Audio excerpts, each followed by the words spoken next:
Hello, I'm the Eternal Newbie. The extra L is for love. As in, don't you just love that feeling you get when you start a new game? That mix of excitement and nervousness? I sure do. I have to start new games all the time. It's like reaching into a bag of jelly beans and eating one without looking. You never know what you're going to get. Will it be the apex? The very cherry of games? Or are you going to get stuck with the earwax flavor? Well, I reached into the bag and took a big old bite. Guess what I got? Let's just say, people aren't really that interested in very cherry stories. But first, business. Likes, comments, subs. Oh yeah! Discord, Twitter, Twitch, second YouTube channel, also cool. Info, video description. Check them out. If you watch my other videos, first off, thank you. Your attention is greatly appreciated. But secondly, you've probably noticed I join new games pretty often. Wait, what? That is not true. I've only been kicked out of 2, 3, maybe 9 games. For some reason, my Friday night games seem cursed. Why, yes, the story is from Friday night. Why do you ask? I'm sure it'll be fine. Just because I seem to run into more than my share of earthworm-flavored games and vomit-flavored players is no reason not to be optimistic, right? You know what they say about being optimistic. You have a greater distance to fall.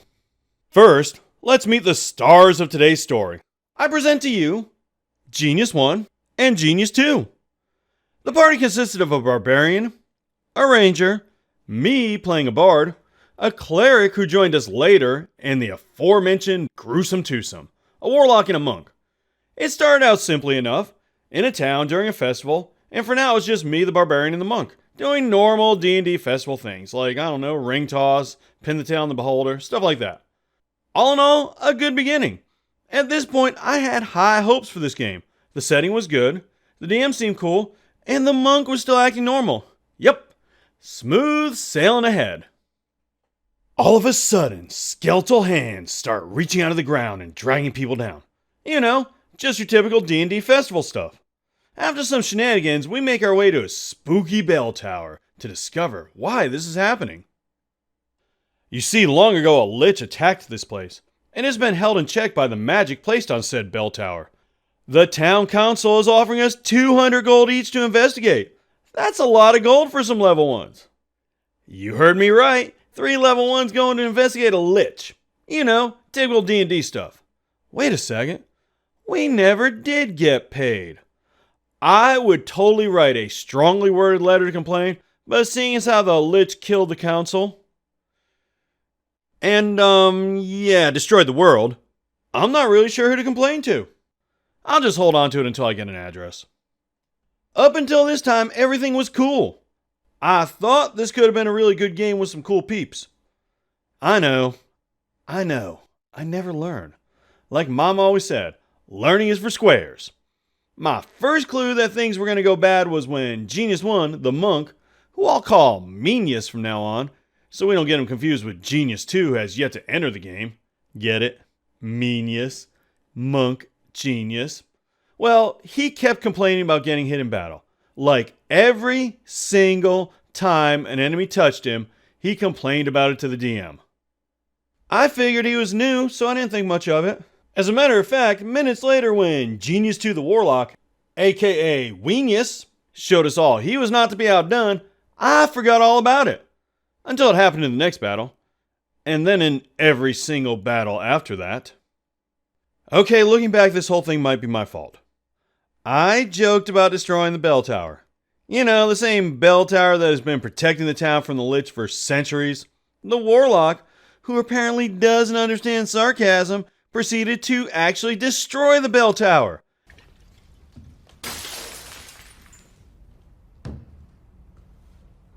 I'm sorry.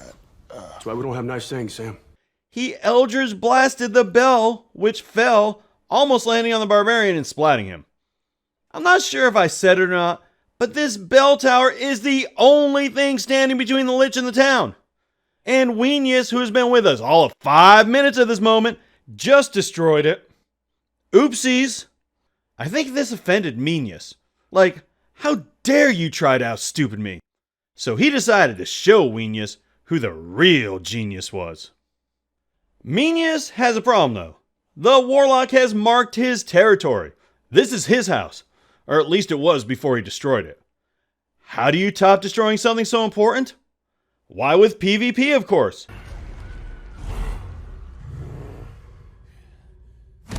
An oldie, but still a goodie. First, though, the monk decided to split the party. We'd come to a fork in the road, went down one way, ran into an encounter, and in the middle of the fight, Meenius decides, hey, I wonder what's down that way, and heads the other way, meeting a gray ooze. He went down soon after that, and I had to use my last spell slot to get him up, in a move I would totally later regret. I'm not sure why he blamed Weenius for this, but he did, and was angry about it. Just to be clear, he was not mad about the Warlock, dooming a town to the merciless manipulations of a lich. He was mad because he went his own way and almost died. I think Weenius may have made fun of his character or something, but at this point I was tired of the whining, so I wasn't really paying attention. Why did this monster attack me? You're the only one there. Everyone else is fighting the giant rats. I'd let it get past me to get to them. In the next battle, the ranger goes down. If only I hadn't used my last spell slot to save Meenius. But it's alright. Recognizing the seriousness of this situation, Meenius and Weenius insist we carry his body to safety and take a long rest before continuing on. Of course not. That's not the Weenius and Meenius way. You're not going to win a stupid contest like that. The barbarian and I stay with the unconscious ranger while the Bopsy twins go off exploring. Because anyone can split a party.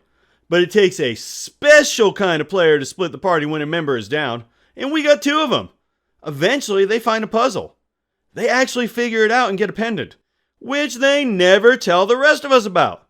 But I'm sure it's not going to be really important to stopping the lich, like the only way our little party of now level 2s can hope to win. It's here that the cleric joins the party, and after a long rest, we're off again. We come to a water trap and have to make a dex save. Everyone passes except for the Warlock, but the barbarian manages to catch him and save him when he floats by. This makes the monk angry, so he decides to attack the barbarian, and we have liftoff. The cherry on top of the chaotic stupid Sunday, attacking party members. He misses with a crit fail and slips into the water, plummeting to the lower level. The rest of us go on without him, surprisingly no one jumping to follow him. The Barbarian's player has had enough and he leaves the game at this point. Meenius is finally away from the party! We won't have to listen to his incessant complaining about everything now. You would think I would learn. But no, I don't. Like I said, learning's for squares. This game was played over Discord and he had technical difficulties, so he started typing his complaints while we played. He was like old Bill Shakespeare, typing out long odes that either A, complained about something, or B, said something rude about the Weenius. The entire time, the player probably thought his, well, I wouldn't call them witty, but maybe something that rhymes with witty, remarks were funny. At least that's all I can think of. You might think the fact that no one laughed at anything he typed would deter him. But he must have seen my video on how to chaotic stupid, because he committed and never stopped. The session ends with us split, but the story doesn't end there. Tune in next time when the level 2 party fails against a flame skull. One of the geniuses die. The death of our employer and also the world. And perhaps most shocking of all, the Eternal Newbie rolls well and actually saves the party. All that and more on the next episode. Have you ever run into a player like this? Let me know what happened. Thank you so much for watching, and remember, as always, play your character. Don't let your character play you.